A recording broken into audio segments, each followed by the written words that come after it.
সারা দেশে 2 দিন ধরে টানা বৃষ্টির মধ্যে গ্রাম থেকে বস্তা ভর্তি করে কি জিনিস পাঠালো সেগুলো আজকে শেয়ার করব। আর এইদিকে আমার মেয়ে তার পছন্দের জিনিস দেখে খুশিতে নাচানাচি শুরু করে দিয়েছে। আশা করছি আজকের ভিডিওটি আপনাদের কাছে ভালো লাগবে। ভালো লাগলে ভিডিওতে একটা লাইক দিয়ে আমার চ্যানেলের পাশেই থাকবেন। ভিডিওটা এখন থেকে শুরু করছি। তো কেমন আছেন সবাই? আশা করছি আল্লাহর অশেষ রহমতে সবাই অনেক ভালো আছেন, সুস্থ আছেন। আলহামদুলিল্লাহ আমরাও ভালো আছি। আজকে ছিল শনিবার। গত 2 দিন ধরে টানা কিন্তু সারা দেশেই বৃষ্টি হচ্ছিল। এই বৃষ্টির মধ্যে কিন্তু আমার বাড়ি থেকে আজকে অনেক জিনিসপত্র পাঠিয়েছে, তো সেটা নিয়ে আসতেই কিন্তু মেয়ের বাবা বাইরে গিয়েছে। তো আমি একটু বেলকনিতে দাঁড়িয়েছিলাম, ম্যাঙ্গো বার খাচ্ছিলাম আর বৃষ্টি দেখছিলাম। তো বাবুকেও একটা খাইতে দিয়েছি, বাবু কিন্তু টিভির রুমেই ছিল আর আমি বেলকনিতে দাঁড়িয়েছিলাম। এত বেশি বৃষ্টি হচ্ছে যে আমি একটু চিন্তায় আছি, কারণ বেলকনিতে আমার কবুতর থাকে, কবুতরগুলো ঠান্ডা লেগে যেতে পারে। এইদিকে কিন্তু মেয়ের বাবা জিনিসপত্র নিয়ে চলে আসছে। তো এই কার্টুনে কিন্তু ছিল আমার একটা কবুতর, আমি কিন্তু গ্রাম থেকে আরও একটা কবুতর নিয়ে এসেছি। আর এইদিকে মেয়ে তো তার বাবাকে দেখে খুশিতে নাচানাচি শুরু করে দিয়েছে। তো এখন দেখা যাক কবুতরটার কী অবস্থা। এই যে কবুতরটা কিন্তু উড়ে যাচ্ছিল, আমি একটুখানির জন্য ধরে ফেলছি। গ্রামে পালা কবুতর তো অনেক বেশি চালাক, আমি তো বুঝতেই পারিনি, একটু কার্টুনটা উঁচু করতেই কিন্তু উড়ে যাচ্ছিল। উড়ে হয়তো বা বেশি দূর যেতে পারতো না, কারণ ওর ডানা বাঁধা ছিল।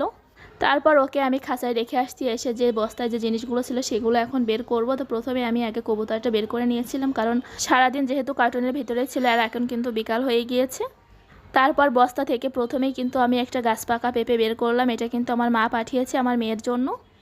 তারপরে জিনিসটা ছিল আমার মেয়ের একটা জামা, তো গতবার ভুলে রেখে আসছিলাম। তারপরে জিনিসগুলো তো সবাই বুঝতেই পেরেছেন, ওইগুলো কিন্তু ছিল অ্যালোভেরার পাতা, তো ওইগুলো আমি বেশি করে পাঠাতে বলছিলাম।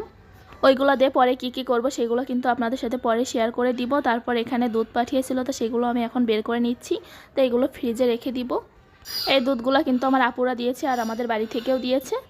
আমি যখন গ্রাম থেকে আসছিলাম তখন নিয়ে আসছিলাম, তো সেগুলো কিন্তু শেষ হয়ে গিয়েছিল। আর এই প্যাকেটটাতে ছিল পুঁই শাক, তো আমার মা এগুলো কেটে তারপরে দিয়েছে। আর এখানে ছিল আমাদের গাছের বাতাবি লেবু, লেবুগুলো কিন্তু অনেক রসালো ছিল, আমার মেয়েও অনেক পছন্দ করছে খাইতে। তারপরে এই প্যাকেটটাতে ছিল নিম পাতা, তো নিম পাতাটা আমি পাঠাতে বলছিলাম, আমার একটু দরকার ছিল এজন্য।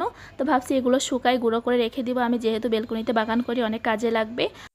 তারপর পাঠিয়েছিল একটা নারকেল, নারকেলটা কিন্তু আমার মেয়ে অনেক পছন্দ করে, এর জন্য মাকে বলছিলাম, তো কোথাও খুঁজে পাচ্ছিল না। পরে বড় খালা 2টা দিয়েছিল, তো একটা নষ্ট হয়েছে আর একটা ভালো ছিল, তো ওইটাই পাঠিয়েছিল।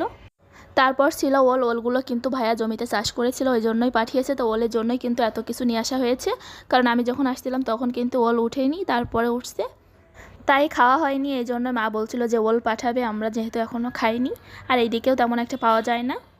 তারপর ছিল দেশি মুরগি, এগুলো বাবুর খাওয়ানোর জন্য নিয়ে আসছিলাম, গতবার আমি আসার সময়ও নিয়ে আসছিলাম, তো সেইগুলো শেষ হয়ে গিয়েছে। পরে যখন আবার এই জিনিসগুলো পাঠাবে তাই বললাম যে আবার কয়টা দেশি মুরগি পাঠাতে। আর আমার মাও একটা বাসায় পালা দেশি মুরগি পাঠিয়েছে আমার মেয়ের খাওয়ার জন্য। আর এই যে সব জিনিসগুলো এখানে ছিল।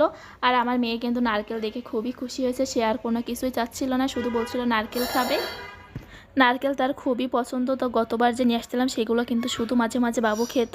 আর এই যে অ্যালোভেরার পাতাগুলো, এগুলো কিন্তু অনেকগুলো ছিল। আর এইদিকে তো আমার মেয়ে বসে পড়ছে, সে নারকেল খাবে। আমি বলছিলাম যে দাঁড়াও একটু অপেক্ষা করো, আমি সব কিছু গুছিয়ে নিই, কারণ যেহেতু বাইরে প্রচুর বৃষ্টি হচ্ছে এজন্য কিন্তু সব জিনিসের গায়ে প্রচুর মাটি ছিল। আর যেহেতু ওলগুলো ছিল মাটি সহ, এজন্য কিন্তু একটু কাদা কাদা হয়ে গিয়েছে বৃষ্টিতে ভিজে। তারপর সব কিছু গুছিয়ে রেখে জায়গাটা আমি ভালো করে মুছে নিয়েছি, নিয়ে এদিকে বাবুকে নারকেল কেটে দিলাম। বাবু এখন নারকেল খাচ্ছিল। নারকেলটা কিন্তু অনেক নরম আর মিষ্টি ছিল, আমরা কিন্তু এই মালাটা এখনই খেয়ে নিয়েছি আর আমার মেয়ে অনেক পছন্দ করছে।